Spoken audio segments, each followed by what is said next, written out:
Ayan was only 14, but his eyes looked older than his age. He was a quiet boy, always sitting alone in class, always walking with his head down. He never made trouble, never spoke loudly, and always smiled when teachers asked, "Are you okay?" But behind that smile was pain. Every day at school was like a battlefield for Ayan, but not the kind with guns or bombs. It was a battlefield of words, laughs, kicks, and silence.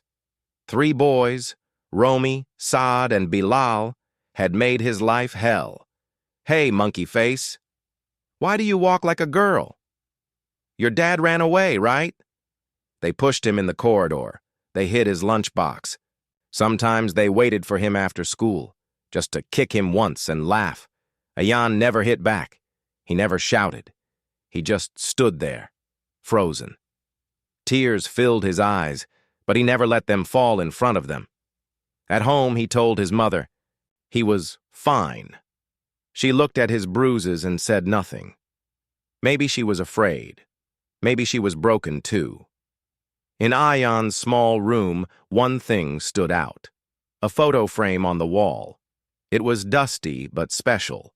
It showed a man in military uniform, smiling. His hand rested proudly on little Ayan's shoulder. That man was his father, Major Zarar, a Special Forces Green Beret.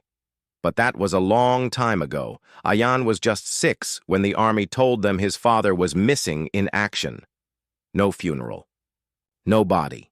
Just silence. Ayan asked about him for years, but his mother would only say one line: "Your father was a hero, and heroes don't die in stories." One day, something happened that Ayan would never forget. He was in the school bathroom washing his face. The 3 bullies walked in. Their laughter echoed in the room. Romy said, "Look, the coward is crying again." Ayan stayed silent. Saad grabbed his collar. "Say something, loser!" Still. Silence. Bilal slapped Ayan across the face, hard. The sound of that slap bounced off the bathroom walls. Ayan's head turned to the side. He didn't cry. He didn't scream. He just looked at the mirror, and for the first time, he whispered something to himself. "Baba, where are you?" The bullies laughed and walked out, proud of what they had done. But none of them saw the janitor standing near the bathroom door, an old man who watched everything. He didn't say a word. But he made a call that evening, to a number written inside an old army diary, a number that was not supposed to exist anymore. That night, Ayan lay in bed. He looked at his father's photo. His lip was bleeding. His cheek was red, but the pain in his heart was deeper than any bruise. He held the photo frame and whispered, "If you're alive, please come back. I can't do this alone anymore." At the same time, in a place far away from any city, in the middle of a forest training base, a phone rang. A man with sharp eyes and a scar near his jaw picked it up. The voice on the phone said only one thing: "Sir, it's about your son." The man didn't reply. He stood still, breathing heavily. Then he walked to an old metal box, opened it, and took out a small photo of a smiling boy. His hands clenched into fists. Back in Ayan's house, the wind blew, the curtain open. The photo frame fell from the wall. Glass cracked. A small folded letter slipped out from the back of the frame. Ayan picked it up with shaking hands. It had only 4 words, written in his father's handwriting: "I will return." Ayan's eyes widened. Was it real? Was he alive? His heartbeat grew louder. His hands trembled. He didn't know what was coming, but something deep inside told him. The days of silence were over. Ayan couldn't sleep that night. He sat on his bed, staring at the letter he found behind his father's photo. The handwriting was clear. The message was short, but it shook his world. "I will return." Z's meant only one person, Major Zarar, his father, but how? His father was missing for 8 years. Everyone said he was dead. Even the army had stopped looking. So why did this letter exist, and who placed it inside the frame? The next morning, Ayan went to school with heavy thoughts. The bruises on his face had started to fade, but the questions in his mind grew stronger. In the hallway, the bullies were waiting. As usual. "Still looking like a hero, Ayan?" Romy laughed. Saad pushed his bag to the floor. "Maybe your dead dad will fly in and save you." Ayan didn't respond. But this time, something was different. He didn't feel fear. He felt something rising in his chest, something warm, something strong. He picked up his bag quietly and walked away. The bullies stood confused. Was he ignoring them? Was he not afraid? At home, Ayan didn't talk much. After dinner, he went straight to the old wooden cabinet in the living room. There were some of his father's old things inside: medals, army badges, and files. He opened a small notebook. Inside, he found maps, strange names, and a contact list. One number was written in red. No name, no location, just the number. He copied it onto a piece of paper and kept it under his pillow. Something told him this number was connected to the letter. At that same moment, in a hidden army base far away, Major Zarar sat quietly in a dark room. The old janitor from Ayan's school stood in front of him. Zarar was not in uniform, but his presence was sharp, like a knife that didn't need to be shown. The janitor told him everything about the bullying, the hospital visit, the slap. Zarar didn't speak. His jaw tightened. His hands gripped the armrest of the chair. Then, he asked, "Is he strong?" The janitor replied, "He never cried. He took the pain, just like you used to." Zarar nodded once. "He's my son." Meanwhile, back at school, Ayan sat alone on a bench during lunch. He opened his sketchbook, the only place he could speak freely. He drew his father in uniform, strong, brave, fearless. A shadow fell over the page. He looked up. It was Officer Malik, the school security guard. He sat beside Ayan and said gently, "Your father was a great man. I knew him." Ayan looked surprised. "You did?" Malik nodded. "He trained us years ago. Quiet man, dangerous skills, but the softest heart for his family." Then Malik lowered his voice. "Your father isn't gone, Ayan. Some heroes live in silence, waiting for the right time to return." That night, Ayan took out the paper with the red number. His hands shook as he dialed it. The phone rang once, twice. Then, a voice, low, calm, familiar. "Speak." Ayan's lips trembled. "Is this Z?" There was silence. Then the voice said, one word, "Ayan?" Tears rolled down Ayan's cheeks. "It's you, isn't it?" "Baba?" The voice replied, "Not yet, but soon." And then the line went dead. Ayan sat in shock. He wasn't dreaming. His father was alive, and he was coming. Somewhere deep in a military camp, Major Zarar stood by a fire. He looked at a photo, Ayan at age 6, smiling in his arms. He placed the photo in his pocket, zipped up his army bag, and gave a single order to his team. "Mission code, Guardian, I move alone." The other soldiers saluted. No one asked questions. They knew who Zarar was, and when he moved, enemies disappeared. Back in school, something strange was happening. The bullies started receiving messages from unknown numbers, pictures of their bullying acts, screenshots of their online chats, recordings. One message read, "I see everything, and I never forget." They panicked. "Who's doing this?" "Romy," shouted. Saad whispered, "Maybe someone's coming for us." Bilal laughed nervously. "Yeah, right. Ayan doesn't even have friends." But deep down, all three felt it. Something was watching them. and it was getting closer. The morning sky was dark even though the sun had risen. In a quiet village road, a black Jeep moved slowly. Behind the wheel sat a man with tired eyes and a scar on his right cheek. His face showed no emotion, but his hands held the steering wheel with purpose. This man was not a normal person. He was a Green Beret, a ghost in war, a shadow in danger. He was also Ayan's father, Major Zarar, and today he was coming home. 8 years ago, the army had sent Zarar on a mission, but that mission never ended. His team was attacked, and the world believed he was dead. But Zarar survived. He had lived in the shadows since then, working in secret, far from his family. He stayed silent not because he forgot, but because he had to protect until now. Now, his silence had broken because someone had touched his son. As he drove into the city, his phone buzzed. A message appeared on the screen. Target school location received. 3 names confirmed. He didn't reply. He already knew what he had to do. But this wasn't a mission of violence. It was a mission of protection. Zarar didn't want to destroy lives. He wanted to end the fear in his son's life. At school, the mood was different. The 3 bullies, Romy, Saad, and Bilal, looked nervous.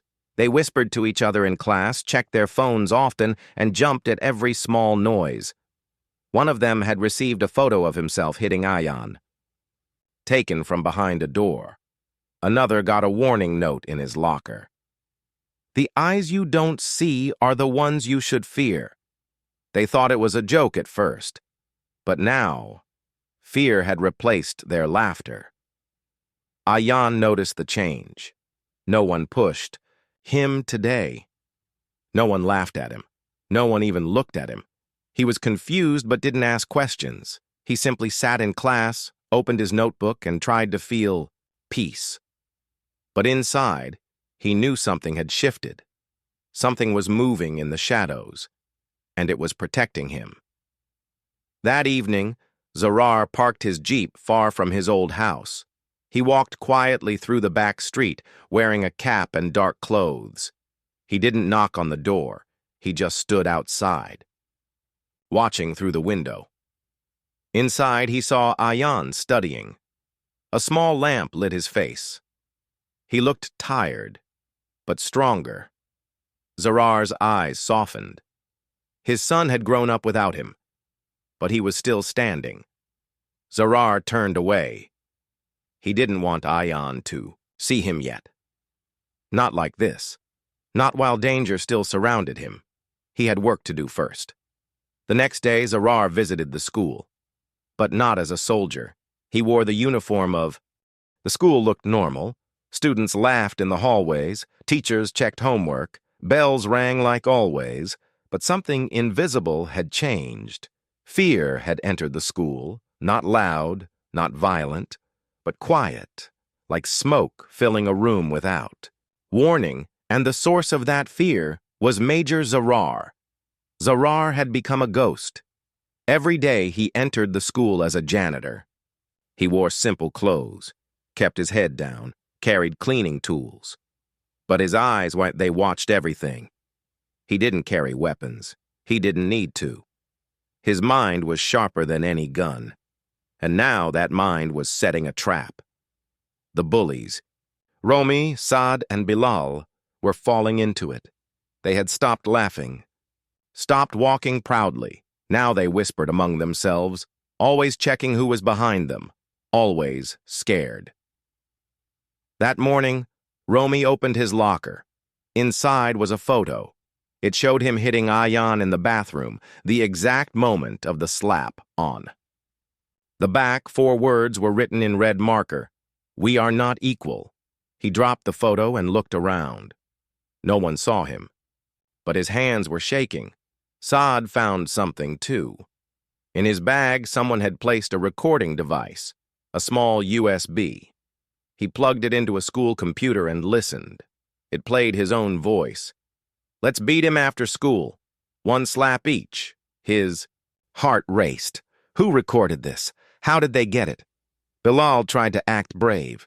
He told the other two, "Relax, this is just a prank. Maybe that nerd Ayan has a friend now." But even he was afraid, because he found something in the washroom mirror that day, written with a black marker. "One more step, and your secrets will walk." Bilal wiped the mirror fast, but the message burned in his head. Meanwhile, Ayan was still silent, but he could feel something was happening. No one bothered him. No one laughed.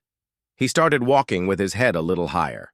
He wasn't sure why things were changing, but deep inside, he knew someone was helping him. Someone strong. Someone close. One afternoon, the principal called Romy, Saad, and Bilal into his office. They were pale, confused. He showed them a file full of photos and audio clips. The principal's voice was cold. These files came in an envelope. No name, no return address. Just a note that said, "Justice is watching." He looked at them, one by one. "Do you have anything to say?" The boys were silent. For the first time, they were speechless. Outside the office, Zarar stood by the window, mopping the floor, listening. His plan was working. No threats. No punches. Just the truth, exposed in silence. He knew the school would act. But his mission wasn't over. The school could punish them. But only he could teach them the full lesson. That evening, the three boys received a strange message on their phones. It came from an unknown number. It said, "Meet behind the gym at 6 p.m., come alone, or your future ends here." They were scared, but they went. When they reached the spot, no one was there, only a flashlight on the ground. As they picked it up, a voice came from a small speaker. "You were strong when the weak couldn't fight, but now the strong are watching you." Then, the school lights turned on. Security guards walked in. The principal stood behind them and said, "Thank you, boys. We now have you on video, entering the school after hours." The boys froze. Another trap, another step closer to the end. Ayan watched from his room. He looked at the stars again. He whispered, "I don't know what's happening, but I feel safe now."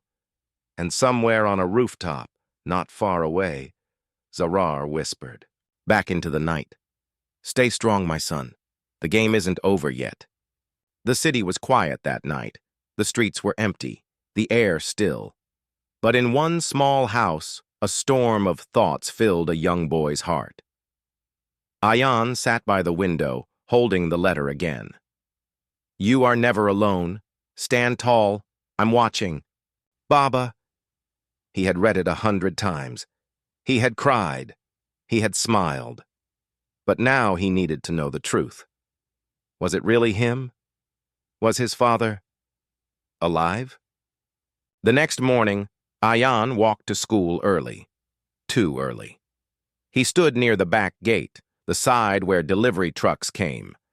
And then he saw him. A man, wearing a janitor's outfit, carrying a mop. But his walk, his shoulders, even the way he stood still, it felt familiar. Ayan stared. The man turned slowly, and their eyes met. Time stopped. The man's face had changed. More scars. More wrinkles. But Ayan knew. His heart knew. He dropped his bag and whispered, "Baba." The man didn't speak. He walked closer. Step by step, Ayan's eyes filled with tears. "Is it really you?" Finally, the man smiled. A small, tired smile. Then he placed his hand on Ayan's head and said softly, "You've grown taller than me." Ayan's tears fell freely now. He hugged his father tightly, crying into his chest. Zarar held him like he never wanted to let go. They sat together on a bench behind the school. Zarar didn't speak much, but when he did, every word carried years of pain and strength. "I never wanted to leave you," he said. "I was on a mission, They said I died, but I lived, and I stayed away to keep you safe. Ayan looked up. But why now? Zarar took a deep breath. Because someone hurt you, and I couldn't stay away anymore. Ayan told him everything. The bullying, the silence, the pain. Zarar listened, eyes cold with anger, but heart full of pride. You never fought back? He asked. Ayan shook his head. I wanted to, but I didn't want to become like them. Zarar smiled again, this time wider. Good, he said. You didn't lose. You won. Zarar explained how he had been hiding in the school for weeks, watching, recording, planning. Everything was part of a mission, not to hurt, but to expose, to protect. To destroy fear, he said, you don't need fists. You need truth. Ayan sat quietly for a moment. Then he asked, Will you stay now? Will you come home?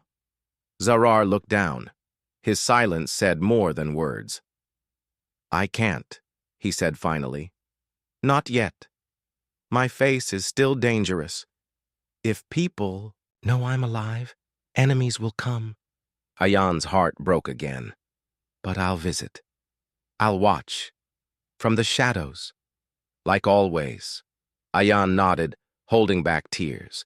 He understood now. His father was a warrior. Not just in war, but in life. That afternoon, the bullies were suspended.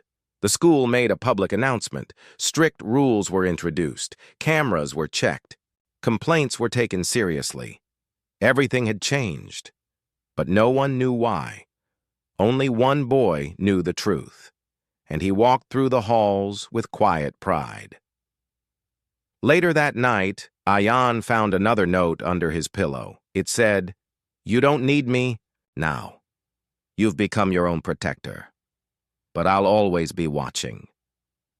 Your soldier, Dad. Ayan held the note close to his heart.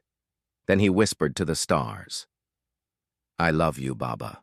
And in the distance, standing on a rooftop under the moonlight, Zarar whispered back, I love you more, son. Days passed. The school became calm. Ayan started smiling more, laughing softly, even raising his hand in class. Teachers noticed the change. Students looked at him with quiet respect. He was no longer the quiet boy in the corner. He was someone different now, someone stronger. But just when peace began to bloom, the past returned. On a cold morning, Zarar stood on the edge of an old building watching Ayan walk to school. He felt proud, but he also felt something else, a strange presence. Someone was watching. Him. Zarar turned fast, scanning rooftops, windows, shadows, but saw nothing. Still, his soldier's instinct screamed, You are not alone. That night, Zarar checked his safe house, a small hidden room with weapons, old maps, and a laptop. He opened the laptop and typed a code. The screen blinked, then showed a red warning. Activity detected. Code black. Location. Your city. Zarar froze. Code black was a military term. It meant an old enemy is nearby, dangerous, unseen. Far away in a dark warehouse, 3 men stood around a fire. They weren't bullies. They weren't students. They were ex-soldiers, trained like Zarar, but broken, corrupt. One of them held a photo of Zarar. Another held a file with Ayan's picture. They had found him. And now they wanted revenge. Ayan had no idea. That night, he did homework at his desk, smiling at a photo of his father, taken secretly on his phone. But outside his window, a car slowed down. A man inside took pictures, then drove away. The next morning, Zarar left a note inside Ayan's school locker. Meet me after school. Do not speak to anyone. Baba. When Ayan read it, his heart jumped. Was something wrong? He waited all day. Nervous. Silent. And at 4 p.m., he found his father behind the school building. Eyes sharp, jaw tight. Zarar didn't smile. He handed Ayan a small phone. "Keep this with you," he said. "Only press the red button if something feels wrong." Ayan was confused. "Why? What's happening?" Zarar looked him in the eye. "The real bullies are coming now." That night, Zarar followed the men. He saw one of them near the school gate, acting like a delivery man. Another waited outside Ayan's house, pretending to fix a bike. Zarar recognized one of them instantly, Rafiq, once part of his army unit. Now, a traitor. Zarar's jaw tightened. "If they touch him," he whispered, "I won't stay silent." Ayan noticed something too. A black car parked on his street every evening. A man with a long coat watching him from across the road. A phone. Call that rang once and stopped, he told his mother. She thought he was imagining things. But Ayan knew. The world around him was changing again, and this time, it wasn't school games. It was something deadly. Zarar didn't want to scare his son, but he also didn't want to lie. So the next evening, he met Ayan near the old park. "I need you to stay sharp," he said. "Don't walk alone. Don't trust strangers." Ayan asked, "Are they soldiers too?" Zarar nodded slowly. "Broken ones. Angry ones." Ayan looked down. Then he asked softly, "Why are they after us?" Zarar's eyes became cold. "Because I stood for what's right. Because I chose to protect the innocent. And now, they want revenge." The night grew darker. Far in the shadows, a mess. It was a cold, silent night. The stars were hidden behind clouds. The wind carried whispers. But one thing was clear. They were coming. Zarar stood near Ayan's house, hidden in the shadows. He wore black. No uniform, no badge. Just a father ready to fight for his son. His eyes scanned the street. The black car was back. 3 men stepped out. One of them, Rafiq, smiled coldly. Inside, Ayan was reading, but something felt wrong. The air felt heavier. He walked to the window and saw the car. Then, he saw a man walking toward the house. Ayan's heart stopped. He remembered his father's words. He ran to his drawer, pulled out the phone Zarar gave him, and pressed the red button. 1 second, 2 seconds, then, a loud whistle outside, a warning. Zarar moved fast, like a shadow. He cut the streetlight with one shot from a silencer. Darkness covered the road. The men stopped. Rafiq cursed, pulling out a gun. Zarar whispered into his mic, "You shouldn't have come." Then, without a sound, he attacked. The fight was fast, like a storm. Zarar knocked down the first man with a single blow. The second pulled a knife, but Zarar twisted his arm and used the knife against him. Only Rafiq was left now. He pointed, his gun at Zarar. "You always thought you were a hero?" Rafiq growled. Zarar didn't flinch. "I'm not a hero," he said. "I'm a father." Bang! The gun fired, but Zarar moved just in time. The bullet grazed his shoulder. Still standing, he charged forward. One final punch. Rafiq fell. Blood from his nose. Pride broken. The war ended. Inside the house, Ayan hugged his mother, both hiding. Behind the couch. Then the door opened. Ayan looked up and saw his father, bleeding but standing tall. "Baba!" he shouted. He ran and hugged him tight. Zarar fell to one knee, wincing in pain but smiling. "You pressed the red button," he whispered. "Good boy." Police arrived minutes later. They arrested the 3 men. The story spread quickly, not just in the city, but across the country.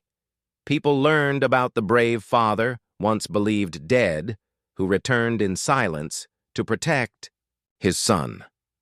Zarar refused interviews. He didn't want fame. He just wanted peace. Later, in a quiet park, Ayan and Zarar sat side by side. Ayan held his father's hand tightly. "Will you leave again?" he asked.